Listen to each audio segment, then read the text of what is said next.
بسم اللہ الرحمن الرحیم۔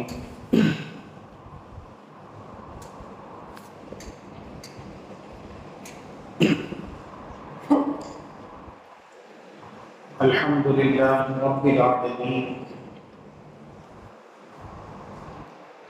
والصلاة والسلام علی سید الانبیاء والمرسلین، اما بعد، اعوذ باللہ من الشیطان الرجیم، بسم اللہ الرحمن الرحیم۔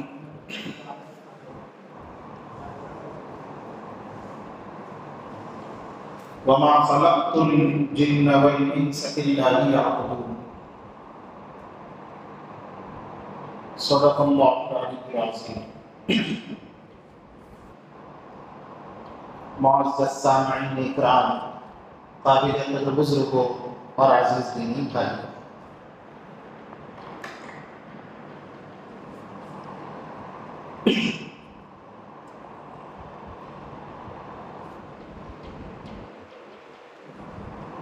انسانی زندگی کا مقصد کیا ہے، اس سے متعلق بات گزشتہ جمعہ آئی تھی۔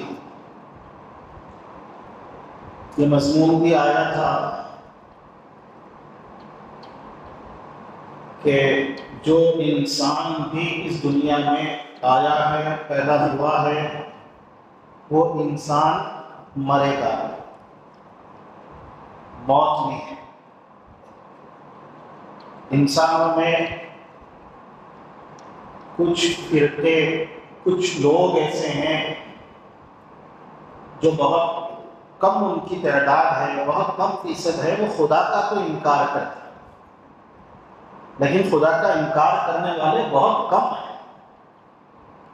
ہر مذہب کا ماننے والا خدا کو بھی مانتا ہے، یہ الگ بات ہے کہ وہ شرک بھی کرتا ہے، لیکن خدا کا انکار کرنے والے بہت کم ہیں۔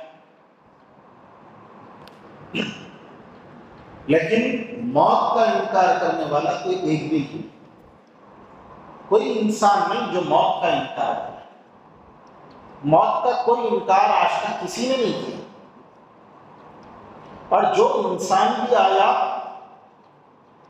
اس کو موت دیا، چاہے وہ کتنے ہی اونچے درجے کا کوئی نبی ہو، کوئی ولی ہو، کوئی پیغمبر ہو، کوئی رسول ہو، پھر ایک کو موت آئی۔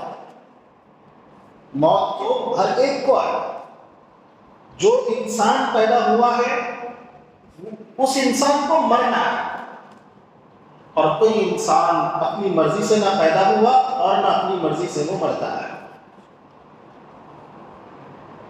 جس کو اللہ نے جہاں پیدا کیا، جس جگہ پیدا کیا، جس صدی میں پیدا کیا، جس وقت پیدا کیا، جس دن پیدا کیا، اس دن وہ اور وہاں اسی جگہ وہ پیدا ہوا، کوئی اپنی مرضی سے نہیں پیدا ہوا۔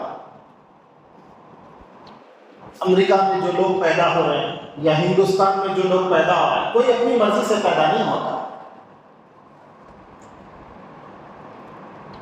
تو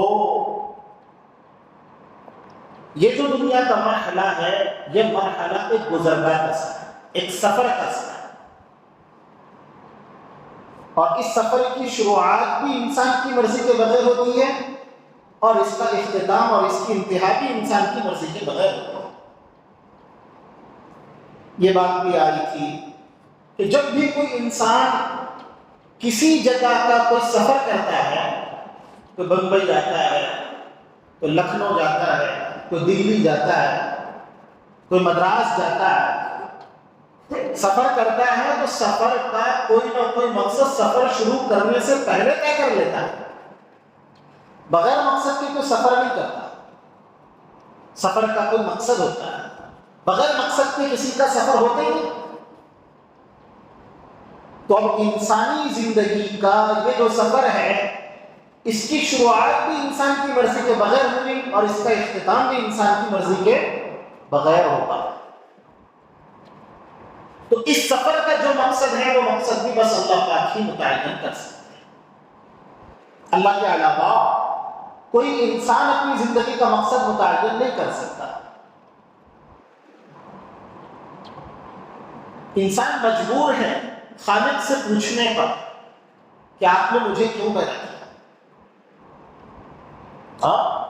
اللہ پاک نے جو آیت میں نے خطبے میں پڑھی ہے اس میں اسی کا جواب دیا، یہی بتایا کہ دیکھو انسانوں تم کو جو پیدا کیا گیا ہے وہ میں نے انسانوں کو اور جنات کو جو پیدا کیا ہے اپنی عبادت کے لیے پیدا کیا۔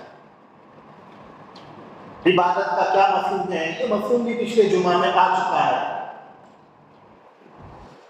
اور یہ بات بھی آ چکی ہے کہ مذہب اسلام میں عبادت کا جو مفہوم ہے دیگر ادیان کے مقابلے میں بالکل اس کا مفہوم منفرد ہے۔ دین اسلام میں عبادت کا جو مفہوم پیش کیا ہے وہ دیگر مذاہب اور دیگر ادیان جو چاہے ہمارے نان مسلم بھائی کا جو بلیو ہو یا نصرانی اور عیسائیوں کی یہاں عبادت کا جو تصور ہو، عبادت تو ہر قوم کرتی ہے۔ اب یہ الگ بات ہے کہ الگ الگ لینگویجز میں اس کو کچھ کہا جاتا ہے، کہیں پوجا کہا جاتا ہے، کہیں پرستش کہا جاتا ہے، اور یہ الگ الگ عنوانات ہیں، لیکن ہر قوم عبادت کرتی ہے اپنے خالق کی، اپنے مالک کی، لیکن ان کے یہاں عبادت کا جو تصور ہے وہ بہت محدود تصور ہے۔ مندروں میں جا کر کے یا مخصوص اوقات میں کچھ کام کر لیے گاڈ کے لیے، اللہ کے لیے، خدا کے لیے، بس وہ ان کے لیے کافی ہے، انہوں نے اللہ کا حق ادا کر دیا۔ یہ دیگر مذاہب میں تصور ہے۔ گرجا گھروں میں جاؤ، کلیساؤں میں جاؤ، اللہ کے لیے کچھ اعمال کر لو جو اللہ کے لیے خاص ہوں، خدا کے لیے خاص ہوں، گاڈ کے لیے خاص ہوں۔ ہر قوم اپنی اپنی زبان میں اس کو کوئی گاڈ کہتی ہے، کوئی اللہ کہتا ہے، کوئی خدا کہتا ہے، جو بھی کہے، کوئی بھگوان کہتا ہے، تو ان کے لیے کچھ مخصوص اعمال کر لیتے ہیں، اس کو وہ عبادت کہتے ہیں۔ یہ دیگر مذاہب میں تصور عبادت کا محدود تصور ہے، لیکن مذہب اسلام میں ایسا تصور عبادت کا نہیں ہے۔ یہ الگ بات ہے کہ ہم غیروں کا دیکھا دیکھی اپنا تصور عبادت میں ہم نے بدل لیا، اپنے آپ کو مکمل آزاد کر لیا، اور دین کو ہم نے بھی محدود کر لیا کچھ اعمال تک، کچھ رسومات تک، کہ یہ رسومات کر لو تو ہم گویا ہم نے عبادت کا حق ادا کر دیا۔ یہ تصور مذہب اسلام میں نہیں کہ بس یہ کام کر لو بقیہ پوری زندگی میں تم آزاد ہو، ایسا تصور عبادت کا مذہب اسلام میں نہیں ہے۔ ہاں یہ ضرور ہے کہ کچھ اعمال اللہ کی عبادت کے لیے خاص ہیں، ان کا کوئی اور مقصد ہے ہی نہیں عبادت کے علاوہ۔ نماز، روزہ، زکوٰۃ، حج، اس کے بینیفٹس بہت ہیں، فائدے بہت ہیں۔ کوئی نماز پڑھتا ہے، صبح صبح اٹھتا ہے، ورزش ہوتی ہے، جسمانی فائدہ بھی ہے، روحانی فائدہ بھی ہے، یہ فوائد الگ۔ لیکن کوئی ورزش کے لیے اگر نماز پڑھتا ہو تو اس کی نماز قبول نہیں ہوتی۔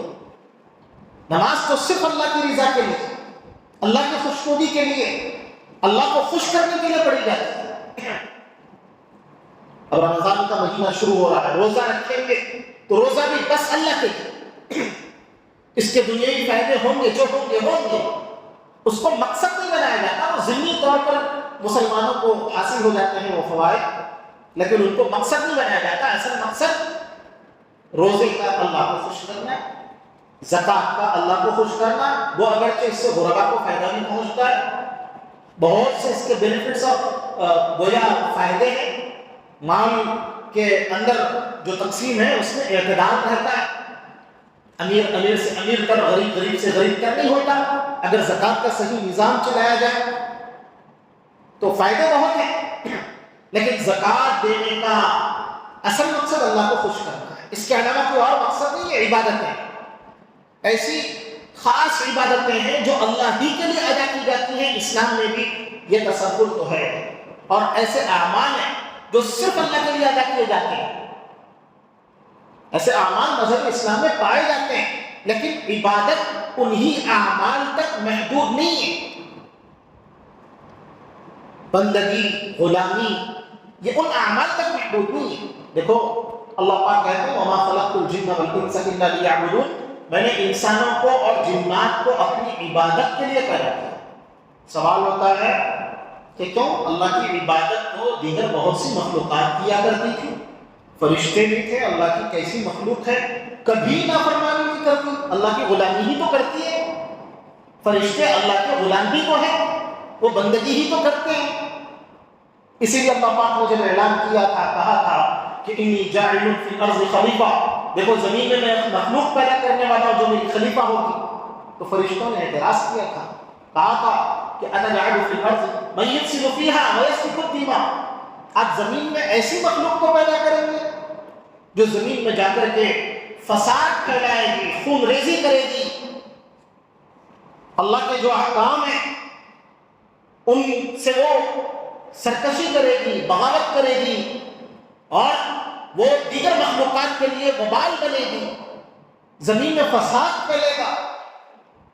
انسان جب بگڑتا ہے تو انسان کے بگڑنے سے زمین میں جتنا فساد پھیلتا ہے کسی اور مخلوق کے بگڑنے سے اتنا فساد نہیں پھیلتا، چونکہ جو صلاحیتیں اللہ پاک نے انسان کو دی ہیں وہ کسی اور کو دی ہی نہیں۔ دیکھ لیجئے کہ انسان نے کہاں سے کہاں ترقی کی اور کہاں پہنچ گیا، آج لوہے کو آسمانوں میں اڑاتا ہے، کوئی اور مخلوق نظر آتی ہے، شیر ہے، چیتا ہے، بندر ہے، یہ بھی تو ایک زمانے سے ہے، مگرمچھ ہے، ڈائناسور ہے، لیکن کسی نے ایسی ترقی کی ہے؟ صرف انسان کو اللہ نے وہ صلاحیتیں دی ہیں۔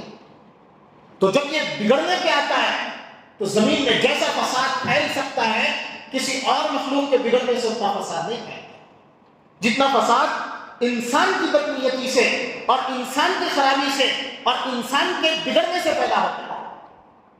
تو یہی فرشتوں نے کہا کہ آپ ایسی مخلوق پیدا کر رہے ہیں جو زمین میں جا کر کے فساد پھیلائے گی، خون ریزی کرے گی، اور آپ کی دیگر مخلوقات کے لیے وبال جان بنے گی، عذاب بنے گی۔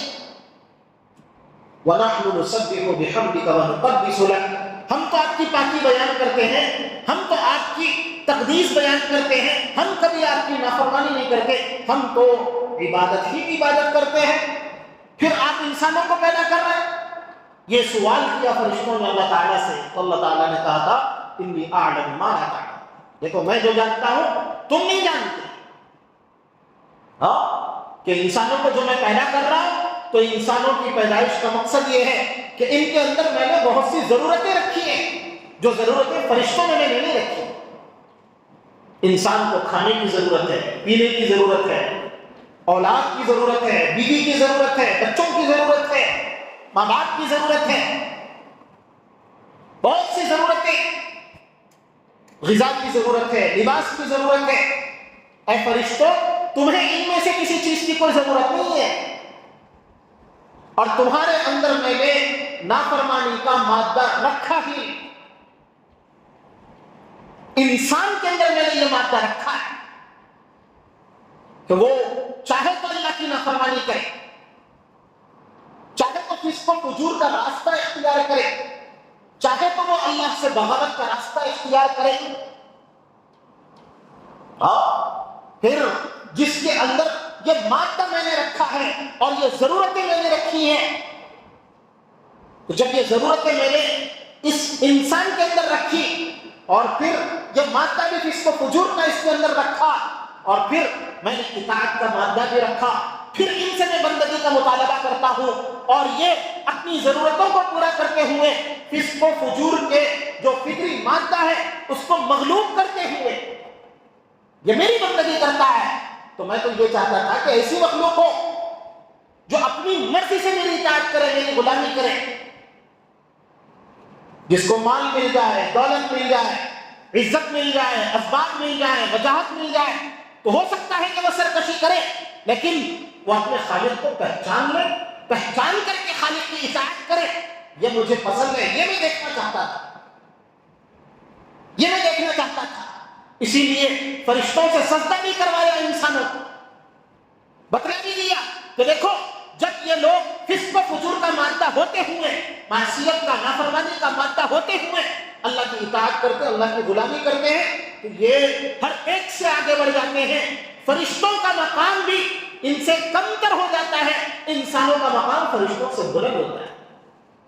اسی لیے انسان کو مسجود ملائک بنا دیا، تو فرشتوں نے بھی ان کو سجدہ کیا ہے۔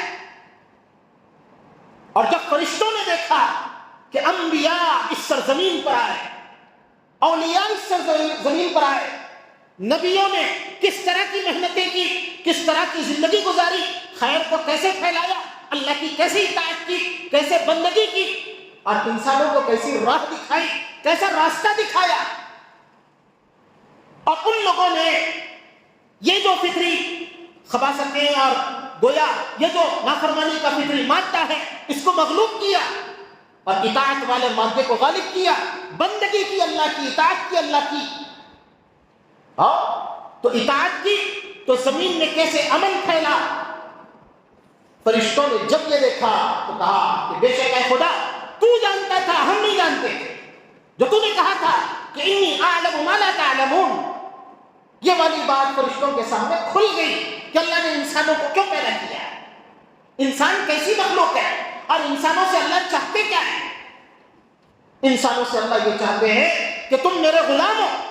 دیکھو بچہ ہوتا ہے، بچہ پیدا ہوتا ہے، پیدا ہونے کے بعد کچھ بھی نہیں جانتا۔ بچے کو کہو کہ دنیا کتنی بڑی ہے، 24,000 میل کو جانے گا، ابھی ابھی پیدا ہوا ہے، چند سیکنڈ ہوئے، تو وہ اس کمرے کے باہر کی دنیا کو بھی نہیں جانتا، اپنی ماں کو بھی نہیں جانتا۔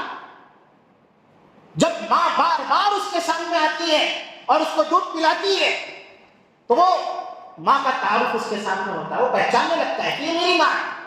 اور سب سے پہلا تعارف ماں کا ہوتا ہے، باپ کو بھی نہیں پہچانتا، لیکن جب تھوڑا تھوڑا بڑا ہوتا ہے دیکھتا ہے کہ میری ہر ضرورت کی ذمہ داری ایک شخص ہے جو اٹھاتا ہے، جو لیتا ہے، جو میرے لیے اپناتا ہے، جو میری محبت میں سب کچھ کرنے کے لیے تیار ہوتا ہے، میرے لیے کھانے کے لیے لا کے دیتا ہے، پینے کے لیے لا کے دیتا ہے، خون پسینہ اپنا ایک کرتا ہے، دیکھتا ہے۔ باپ کا تعارف ہوتا ہے، باپ سے محبت ہوتی ہے، اور پھر جب اور بڑا ہوتا ہے بہن بھائیوں کا تعارف ہوتا ہے، رشتوں کا تعارف ہوتا ہے، رشتوں کو جاننے لگتا ہے، رشتہ داروں کو پہچاننے لگتا ہے۔ اللہ چاہتے یہ ہے اے لوگوں میں نے تم کو جو دنیا میں پیدا کیا تو تم اس دنیا کو دیکھ کر کے مجھے بھی پہچانو، جیسے ماں کو تم نے پہچان لیا، باپ کو تم نے پہچان لیا، اور رشتوں کو تم نے پہچان لیا۔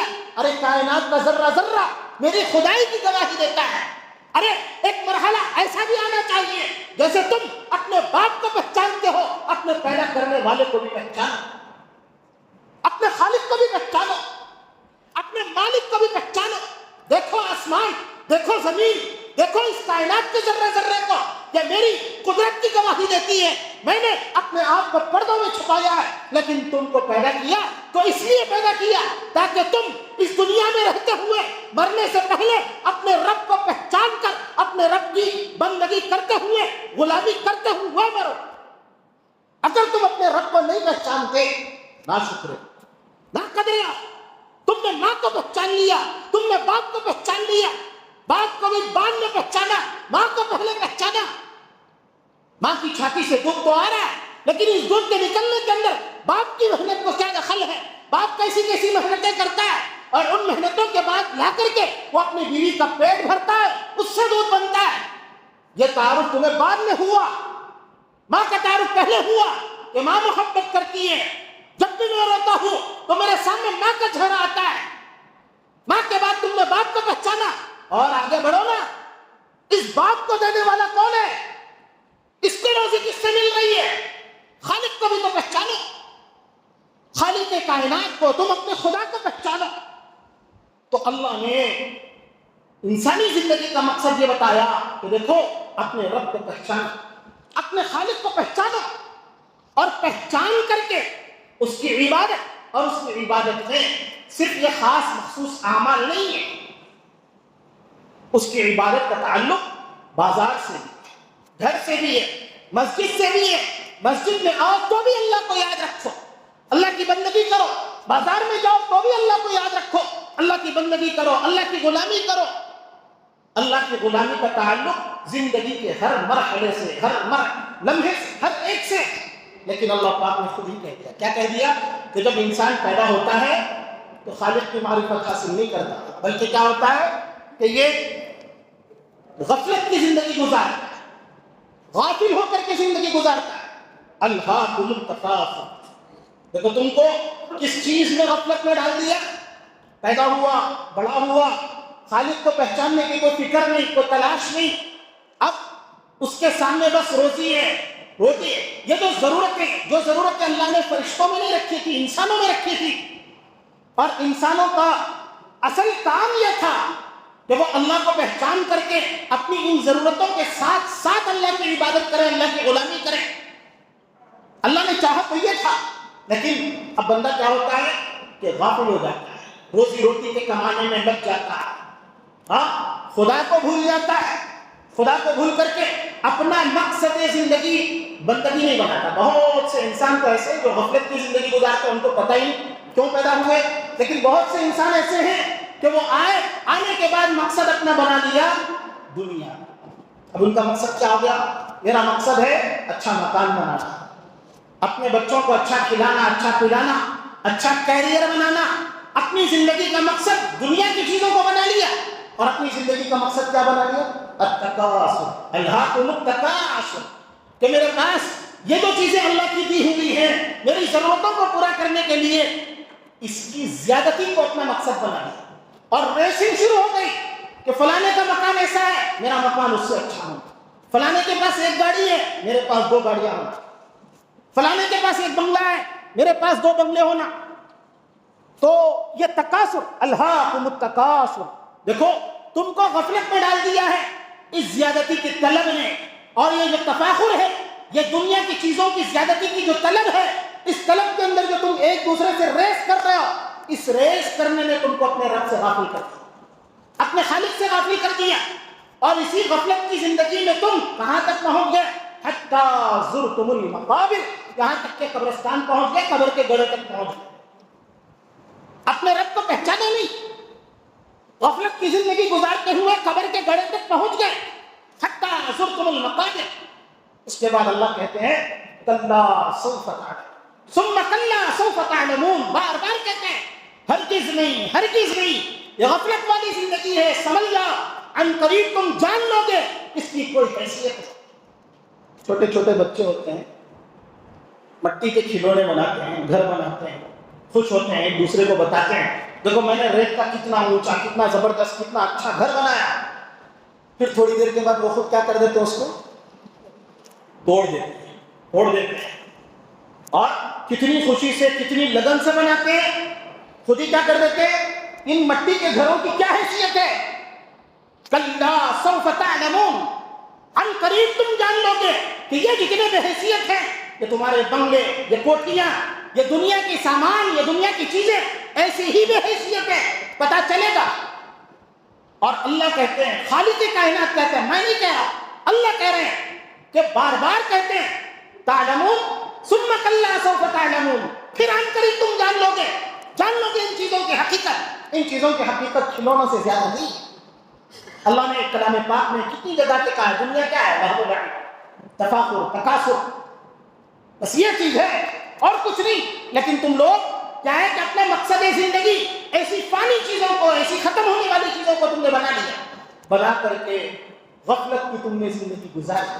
تو اللہ کیا کرتے ہیں؟ اللہ پاک موقع سے انسانوں کو ابھارتے ہیں، کہتے ہیں اے غافل بندے میرے قریب آ جا۔ اللہ پاک موقع دیتے ہیں، سمجھاتے ہیں، بتاتے ہیں، اس کی مقصد زندگی سے اس کو قریب کرنے کے لیے کچھ لمحات اور کچھ اوقات اللہ نے رکھے ہیں۔ رمضان آ رہا ہے، رمضان بھی اسی لیے آ رہا ہے۔ اے لوگو اس تکاثر سے نکلو، اس تفاخر سے نکلو، اپنے مقصد زندگی پہچانو۔ تم آئے کس کے لیے ہو؟ تم اللہ کی غلامی کے لیے آئے، تم اللہ کی عبادت کے لیے آئے۔ رمضان آ کر کے ہمیں ہمارا اپنا مقصد زندگی بتاتا ہے، یاد دلاتا ہے، مقصد زندگی سے انسانوں کو قریب کرتا ہے۔ غفلت والی زندگی نہ گزارو، اپنے خالق کو پہچاننے کی کوشش کرو، اپنے مالک کو پہچاننے کی کوشش کرو۔ خدا کی بنائی ہوئی کائنات میں، کلام پاک میں آپ اٹھا کر کے دیکھیے کتنی جگہ تفکر کی، تدبر کی، افلا تعقلون، افلا تفکرون، افلا تدبرون، کیسے کیسے الفاظ ہیں۔ اللہ نے کہہ دیا کہ دیکھو میری کائنات میں غور کرو، دیکھو مجھے پہچانو۔ کائنات کے چپے چپے میں کیا ہے کہ میں تم کو نظر آؤں گا، میں تم کو دکھائی دوں گا، مجھے پہچانو، میری عبادت کرو، غفلت کی زندگی نہ گزار۔ رمضان آتا ہے تو رمضان ہمیں اپنے مقصد زندگی سے قریب کرتا ہے، اور رمضان کا اصل مقصد یہ ہے کہ انسان یہ جو دنیا کی ضرورتیں ہیں، جو ضرورتیں اللہ نے فرشتوں میں نہیں رکھی، فرشتوں کو کھانے کی ضرورت نہیں، فرشتوں کو پینے کی ضرورت نہیں، وہ صرف عبادت کرتے اللہ کی اور ان میں نافرمانی کا جذبہ بھی نہیں۔ اللہ نے انسانوں میں ضرورتیں رکھی، اللہ اگر چاہتے تو یہ ضرورتیں رکھتے بھی نہ، لیکن اللہ چاہتے ہی یہ تھے کہ ایک مخلوق ایسی ہو کہ اس کے اندر غفلت کے اسباب بھی، سامان بھی ہو، وہ چاہے تو بہکے، وہ چاہے تو بھٹکے، وہ چاہے تو غلط راستے میں چلے اور چاہے تو صحیح راستے پہ چلے، اپنے رب کو پہچانے اور اپنے رب کو پہچان کر کے رب کی غلامی میں اپنی زندگی گزار دے اور مجھ سے ملے، میرا بندہ بن کر کے مجھ سے ملے۔ اللہ چاہتے ہی تھے، اسی لیے انسانوں کو اللہ نے پیدا کیا کہ لوگوں غفلت کی زندگی نہ گزارو، جب مرو گے پتہ چلے گا کہ تم نے اپنی زندگی کس طرح ضائع کی، کس طرح خراب کی، اور اس وقت پتہ چلنے کا کوئی فائدہ نہیں ہوگا۔ وقت سے پہلے سمجھ لو، وقت سے پہلے اپنے آپ کو سدھارو اور اپنے مقصد زندگی کے قریب ہو جاؤ۔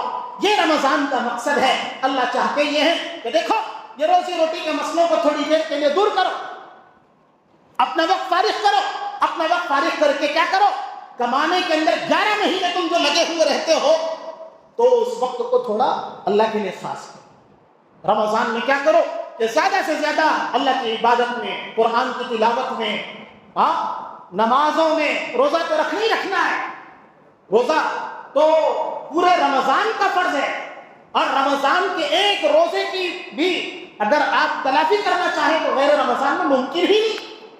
پورے سال بھر کا روزہ رکھو تب بھی رمضان کے ایک روزے کی تلافی نہیں ہو سکتی۔ ہاں قضا ہو جائے گی وہ بات الگ ہے، لیکن جو ثواب اور جو کچھ ملنے والا ہے رمضان کے روزوں میں غیر رمضان میں نہیں ملے گا۔ تو رمضان میں اپنے آپ کو اللہ کے لیے فارغ کرو، 1 مہینہ ٹریننگ کر لو تاکہ کیا ہو کہ بقیہ 11 مہینے تک تمہارے اندر ایک انرجی، ایک چارجنگ پیدا ہو جائے، بیٹری چارج ہو جاتی ہے تو اس کے بعد وہ جب 90% کے ابو ہو جاتی ہے تو وہ کام کرنے لگتی ہے۔ اتنا چارج کر لو اپنے دل کی بیٹری کو کہ وہ سال بھر تمہیں کام دے۔ یہ مقصد ہے رمضان کا۔ اب اگر ہم دیکھیں تو رمضان کے دنوں میں اور دوسرے دنوں میں کوئی زیادہ گویا کوئی کیا فرق ہے؟ آج کل جیسے دن رات ہو رہے ہیں، رمضان بھی آئے گا ویسے دن ہوں گے، ویسی راتیں ہوں گی، کیا فرق ہے؟ فرق بس یہ ہے کہ اللہ نے اس رمضان کو اپنا مہینہ قرار دیا اور اس کو اپنی نسبت دے دی اور اللہ نے اس کو فضیلت والا بنا دیا۔ جیسے یہ مسجد ہے، مسجد کی جو فرش ہے اور اپنے مکان کی فرش ہے، کیا فرق ہے؟ مکان کی جو فرش ہے اور اپنے مکان میں ٹوائلٹ کی جو فرش ہے اس میں بھی وہی پتھر لگا ہوا ہے جو پتھر یہاں لگا ہوا ہے، لیکن فرق کیا ہے؟ فرق یہ ہے کہ مسجد کا پتھر ہے، وہ ٹوائلٹ کا پتھر ہے۔ ٹوائلٹ کا پتھر چاہے کتنا ہی اعلیٰ ہو، لیکن مسجد کا جو پتھر ہے یہ پتھر اس پتھر سے لاکھ گنا بہتر رہے گا۔ کیوں؟ اس پتھر کو اللہ کے ساتھ نسبت ہے۔ اللہ نے رمضان کو اپنی نسبت عطا فرما دی، اللہ نے رمضان میں کچھ چیزیں رکھ دی، فضیلت عطا فرما دی، اور رمضان کے اندر اللہ نے یہ بات رکھی ہے کہ اگر کوئی بندہ اپنی روحانیت کو بنانا چاہے تو جتنی تیزی سے وہ رمضان میں بنا سکتا ہے کسی اور مہینے میں نہیں بنا سکتا۔ اب ہم لوگوں کو یہ چاہیے کہ ہم رمضان کو غفلت سے نہ گزاریں۔ ہمارا طرز عمل یہ ہوتا ہے کہ رمضان آتا ہے، پہلا دن، دوسرا دن، تیسرا دن، چوتھا دن مسجدیں بھری ہوئی رہتی ہیں۔ اللہ کا کرم ہے، اتنی تو فکر ہے کہ رمضان آ رہا ہے، رمضان آ رہا ہے، پہلی تراویح میں دیکھو مسجد بھر جاتی ہے، بہت اچھا جذبہ ہے، لیکن بھائی 5 رمضان 6 رمضان کو جا کے دیکھو پھر مسجدیں خالی، پھر وہی تاکراتیں جب آئیں گی، شب قدر جب آئے گی تو پھر بھرنا شروع ہو۔ یہ غفلت کی بات ہے۔ رمضان کو آدمی غفلت میں نہ گزارے، اللہ نے جو موقع دیا ہے اس موقع سے فائدہ اٹھائے اور اپنے مقصد زندگی کو پہچانے، اور زندگی کا جو مقصد ہے زندگی کے ہر میدان میں، ہر مرحلے میں اور ہر کوشے میں، ہر پہلو میں وہ اللہ کو یاد رکھنے کی اور اللہ کی اطاعت کی، اللہ کی غلامی کی، اللہ کی بندگی کی کوشش کرے۔ اللہ پاک کہنے سننے سے زیادہ سمجھنے کی توفیق نصیب فرما، عمل کرنے کی توفیق۔